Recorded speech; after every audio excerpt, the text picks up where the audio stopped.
Hey, hi everyone. Welcome to your show E-Coffee with Experts. This is your host Ranmay here. And today we have Simon, who is the owner and founder of Binary & Co. with us. Hey Simon, how's it going? Yeah, good. How are you? Good, yeah, can't really complain. Great, Simon. Before we start any with the questions and pick your brains on it, I would love to start a bit with your background in terms of how were you growing up as a child and how did you land up in the digital marketing space, and also a bit about your agency in terms of what you guys do, what you guys specialize in, and then we take it up from there. Sure. Sure. Yeah. So I grew up in the UK, and I'm originally from a seaside town in the UK. I've always been quite a fairly outgoing person in that sense, socially. And I think always growing up, I was definitely very more interested in. If I look back at my childhood, I was definitely more interested. I could probably recall more adverts than I can the TV shows that I watched, and that idea of connecting with people and connecting ideas really grew as I got older. And that really fostered that general interest in the internet as it grew up. And I grew up as the internet grew up as it really, and that connection and access to places across the world really was a draw for me. And I see marketing as a little bit of an extension of that, essentially. And I think really that's what drew me in to marketing, and really drew me into digital marketing in that sense, is the ability to really be able to connect and understand those connections and so on and so forth. I think that was my early interest, then came into more into marketing, then and then into the digital marketing and advertising world, essentially, basically. Yeah. Agreed. And you have been in the space for quite some time now, since the early days of the dot-com bubble and all of that. So how did those initial experiences impacted the way you approach digital marketing today? Yeah, I mean, I definitely grew up or came into the industry initially in that first dot-com bubble. And it was interesting days back then. I don't think anyone really knew what they were doing, or if they said they did, there was a lot of bluster and stuff like that. But essentially, I think one of the things that really stood out for me back then, now, is the need for value, really. There's a lot of false information, promise being put around about in that first dot-com bubble, and it really made me see the realize to drive value. And you can do that with digital marketing. There's that obviously in digital advertising, there is that obvious connection. And even though we talk about attribution and the sort of what's the word, like the inaccuracies of attribution, there is a great deal of ability to show value and to drive value through digital advertising and so on and so forth. And then, so that's really where that early dot-com bubble experiences made me feel that as we're growing up, what we need to do is to be able to drive connections, but also show the values of those connections. And that's really what moved me into the area of digital marketing that we now work in now, essentially. Absolutely. And what was the point when did you decide to start Binary & Co? What triggered that decision? I think I've always worked towards starting my own agency. There was always that sense that I wanted to do this for myself. There's certainly an element of independence that I've always had that has meant that entrepreneurship has always been a draw, essentially. And then so I did spend a number of years in an agency role, and then those roles always tend to progress into developing your own shop and so on and so forth. But I did look around in the industry and feel that there was a need for a slightly more approach to how digital advertising is delivered. And I always give this analogy, and people laugh when I say it, but I always say digital advertising, we're not the pizza, we're the pizza delivery people. The brand and the creative, that's a lot of what the substance of the company is about, the clients are about. But really, you need to be able to deliver that in a very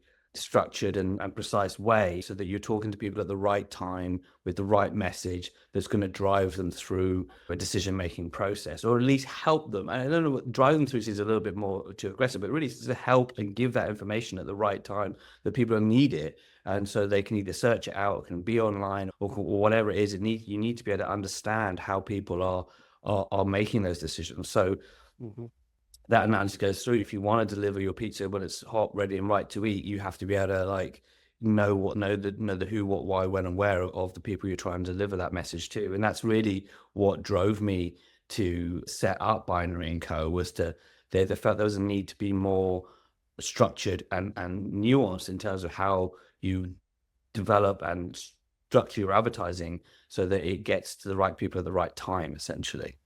Yeah. Absolutely. And it has been some years down the line now.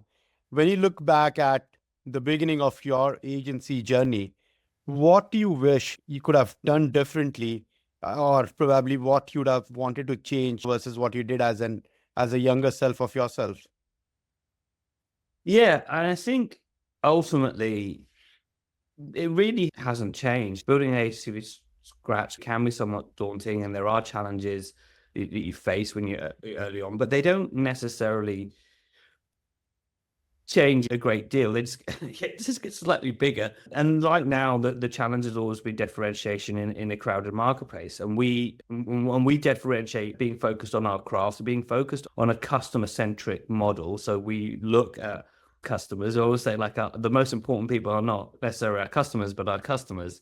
And that's really where we start from, is looking at who are the people that our clients want to reach, and what are the messages they want to get through, and how is it that we can help them achieve that through the services that we offer. So really our craft is about understanding that, but then translating that through to a digital advertising structure and being able to really get that dialed in for our clients is super important. And I think that's where we really try and differentiate, is it's not just a case of a cookie cutter approach where we've done it 100 times before and we're just going to do it again, because people are slightly different in different geographies, different client bases, different things. It's being able to understand there's subtle differences and let them play out in the work you do for your clients, essentially. Yeah, so I think that's really where we say we differentiate a little bit in that sense. And then so that's and that's always been the challenge from the beginning. It's differentiating and making people who come to Binary & Co. understand that's where we are slightly different, and how we can ultimately help them is by making something for them that's for them, not necessarily them, but for their customers. And that's really been the challenge from the beginning, essentially. Absolutely. And talking about geographies, as a founder of a remote agency, right, what unique dynamics do you experience while managing a distributed team out of multiple locations? And how do you ensure that the team bonding and the productivity is right there up to the mark? Yeah, it's interesting because we've always been, I say we started in 2019 and we were a remote agency from the get-go. And I would say that it took a pandemic to normalize that. But despite the pandemic, there's always been a need to manage that, right? And the need has become more obvious now that more people are doing it.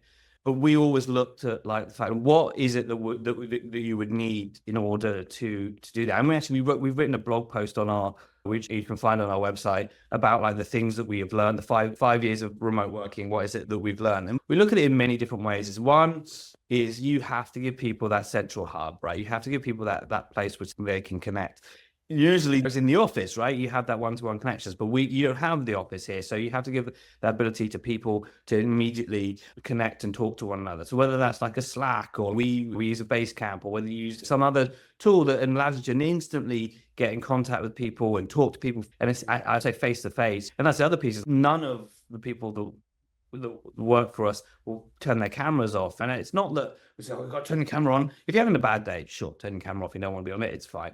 But the point being is that you want to have that sense of connection, and having a hub which you can, like, then easily contact people and shoot ideas around, and have that is super important. We also probably are pretty heavy on the check-in, both on the client accounts, but also on that personal level. We try and make sure that there is an opportunity for us to check in with the people working for us and see how they're doing. And because there can be that feeling of isolation, of working in a silo, if you don't have that connection, and that's really important. So making sure those connections, those check-ins are done is very important. And then, like I said, that place to connect, you got to have that central kind of place to connect, even though it is, like, in the cloud or so on and so forth. Where do people go so they know they can find out what's going on, or they can check in on things is really super important. And then in terms of team bonding, we do make space for downtime. We do have quarterly games nights and so on and so forth. This is all just a bit of fun, but it's that ability to, like, just have that little bit of time to get to know each other. on in a different level. And it is different. It is hard. It's not like necessarily getting together for a beer after work. It is. And you can see that it's a little bit awkward to start with because people are like, what is this? I'm just on video. But like I say, the pandemic kind of normalized Zoom get-togethers. So in some ways, people have a familiarity. So yeah, there's a number of different things that we do. Having someone to check it, having a hub, checking in, make sure people have places to connect, and also giving that space for downtime are sort of areas that we look at when we're building remote teams, essentially. Absolutely. And talking about SEO and PPC, which kind of often goes hand in digital campaigns, what is your approach at Banry & Co. to integrate these channels to maximize their effectiveness for the clients in terms of their online visibility?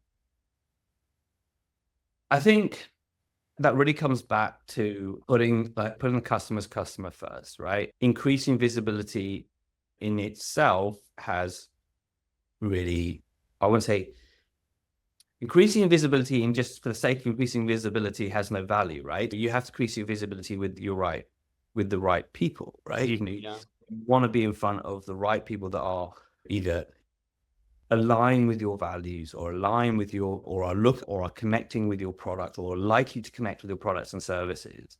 Mm-hmm. So when you clearly have a picture of who that person is and what their motivations are, it's easier to bring in, whether you use PPC or SEO, or even if you're doing like cold outreach or whatever it is you're doing. Not that we do cold outreach, but if you're able to know who that person is, know what it is that's going to motivate them, then that is really where you need to align yourself in that sense. And then those services fit in very easily along those lines. You don't have to, you're not throwing mud at the wall, for want of a better way of putting it, to understand how to implement an organic search program or a PPC program or so on and so forth. You really have an idea of the who, what, why, when, and where of a customer. That's really your guiding North Star, essentially.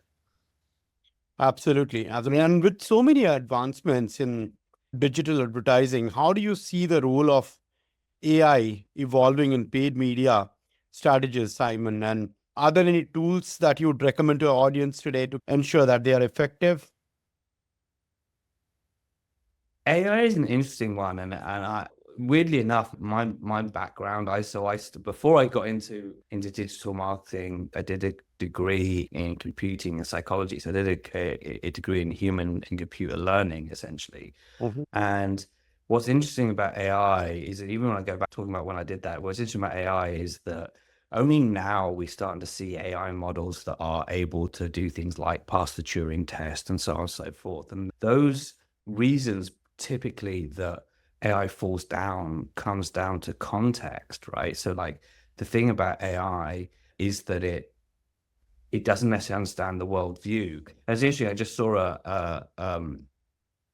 a quote from Ben Affleck, who had said that AI it's not going to be as creative. It doesn't understand doesn't have that kind of it knows it doesn't have art, as it were. And I think that's really where you, as a practitioner, we've had AI in digital marketing for a number of years. Machine learning has been within the Google ads ad platform for a while now in terms of optimizing ad creative, or let's say with Meta or so on and so forth. But it's really understanding what the AI is spitting out and giving context to it. Really, it's going to differentiate you and take your marketing to another level. I would always suggest people to use AI, but then always use it in the sense of you or the person guiding it, and you're less of the technician and more of the architect with AI. You can have the AI do a massive amount of lift for you. We use it here quite extensively. Obviously, we use it ad copywriting, and we use it for content, and we use it for all sorts of different things.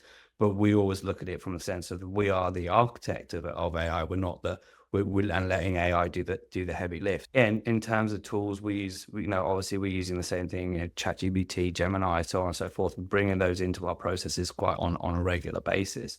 But always with that view that our job is to guide the AI rather than let the AI completely do the work, right? And I think absolutely. As long as you're using it as an enabler, that's fine. It is far from being that final deliverable product, right? Exactly. Sketch of imagination. So, especially with marketing, because I always said with marketing, the thing about marketing is understanding people's wants, needs, and loves, right? Yeah. And I think AI falls over when you come to that point. What does AI really understand? What people want, need, and love?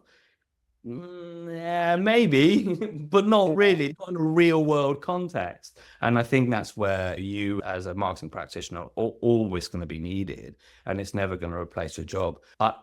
No one has adjusted bids in Google Ads for years, right? The AI does it now. No one does that anymore. When I first started, they did, right?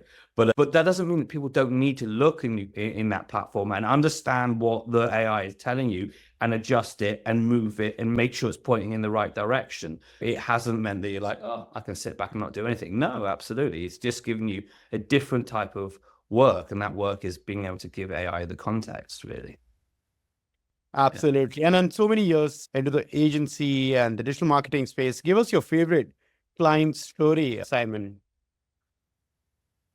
Oh, wow. I've been in the industry for, I don't want to say, but yeah, I've had hundreds of clients. Favorite client story. I think different. We've worked for a number of different, I've worked for a number of different law firms recently, but in my years, but one of the favorite ones was working for one that had a particular focus on a certain niche, or not necessarily niche of law, but a niche of persona. And it was really interesting for us to be able to say, okay, what is that persona? And although the most of that persona doesn't need, so they were looking for people who were interested in cycling, basically. But not everyone who cycles needs a lawyer, but it was the idea that having an access into that person that would be interested in cycling, but also interested in rights and so on and so forth, was really important. So building a campaign, not just around the services that they offered, but the person that they were trying to appeal to was interesting. And it allowed us to gain access to a market that I think was very competitive, because we really understood the person in that market that we were trying to reach, and therefore we're able to find other ways to gain visibility with that persona. And I think that was interesting. I'm pretty bad at coming up with clients. I think we try and take that approach that all clients are different, and we give them the same amount of mental work that as anyone else, essentially. So yeah, that's one. But we try and make everyone feel special here, basically. Yeah. Lovely. Great. Yeah, great. Brilliant, Simon. This has been a great conversation. But before we let you go, any piece of advice that you'd want to give to our young listeners today who are trying to make a mark in the digital marketing space, or let's say who are trying to start on their entrepreneurial journey? Yeah, I think one of the things in terms of entrepreneurship is really never underestimate the power of process, right? And never really underestimate what you do has a certain structure and system, and understand that system that you're working in and document it, really. I think that's super important. It allows you to be able to give yourself structure. It allows you to be able to give the people that hopefully one day will be working for you structure. I think that's really important. Never really underestimate the power of process. Yeah, I think that's probably it. In terms of if you're starting out in digital marketing, my own thing is just be curious, right? I think that's really important. How does it work? What does that do? Yeah, I think one of my really old boss way back in the day, I think it was the first time I ever had to manage and delegate work. And he said to me, never delegate work that you don't understand yourself. Always take that time to try and understand. You don't have to be able to do it completely, but always take that time to understand it. And then that way you're not delegating it in a void. And I think that's really important. It's like, you don't have to be able to do the work, but you have to be able to understand the work that you're delegating. So I think be curious and understand the work around you is really important. Absolutely. Great, Simon. Thank you so much once again for doing this with us. Really appreciate it. Yeah, cheers, man. Thank you.